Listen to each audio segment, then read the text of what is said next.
सुश्री इकरा चौधरी जी, please आप बोलिएगा। धन्यवाद सभापति जी। मैं सबसे पहले दाद देना चाहती हूँ इस बिल के टाइमिंग की कि अभी ईद की रौनक बुझी भी नहीं थी और हमारी जड़ों पर एक नया फरमान लाया गया। पहले उत्तर प्रदेश में मुसलमानों को नमाज पढ़ने पर रोक लगाई और फिर सौगात में ये बिल लाया गया। निसार में तेरी गलियों पे है वतन, जहाँ चली है रिवाजों गैर कि कोई ना सर उठाकर चल सके।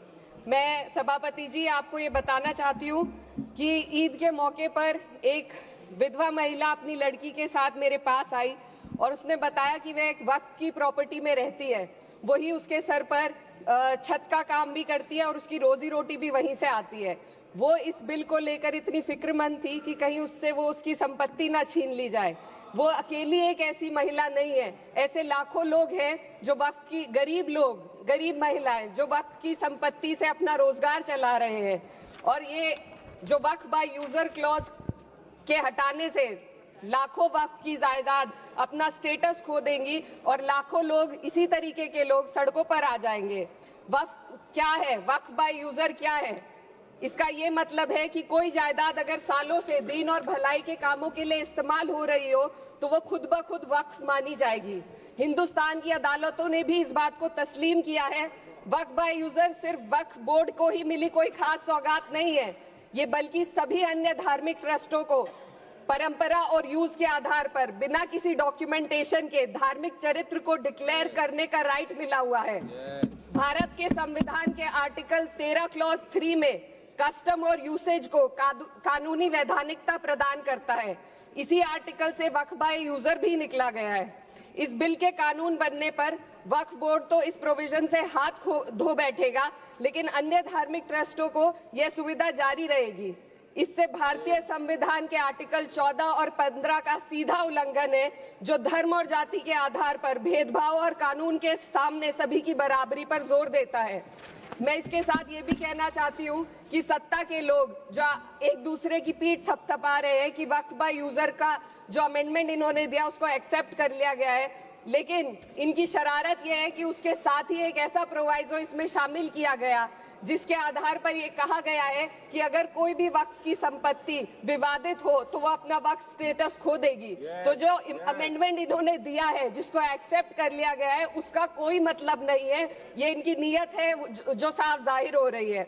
सोने पर सुहागा एक काम और किया है। सरकार ने वक्फ की कानून के सेक्शन 107 को हटाकर लिमिटेशन एक्ट में 12 साल तक ही किसी के खिलाफ अदालत में जाने का प्रोविजन है।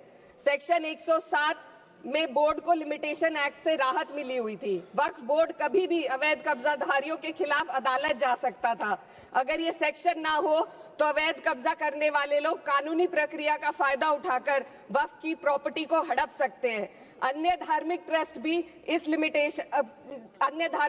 पर भी ये लिमिटेशन एक्ट लागू नहीं होती, तो फिर वक्फ बोर्ड के साथ ये सौतेला रवैया क्यों किया जा रहा है? धर्म को देखकर दोहरी नीति क्यों अपनाई जा रही है? सेक्शन 107 और वक्फ बाय यूजर को अगर एक साथ पढ़ा जाए तो इससे लाखों वक्फ की प्रॉपर्टी पर कब्जा किया जाएगा। इसलिए ये बिल मुसलमान की भलाई का नहीं बल्कि उनके वजूद और विरासत को मिटाने का बिल है।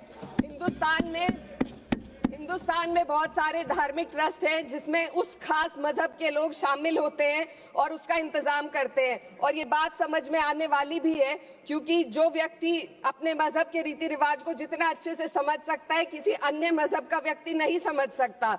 आर्टिकल 26 क्लॉज 2 के तहत धार्मिक संप्रदायों को अपने मजहबी इदारों के एडमिनिस्ट्रेशन का हक देता है, लेकिन वक्फ बोर्ड के बारे में इसको उल्टा किया जा। Sir 2 minute sir please 2 minutes.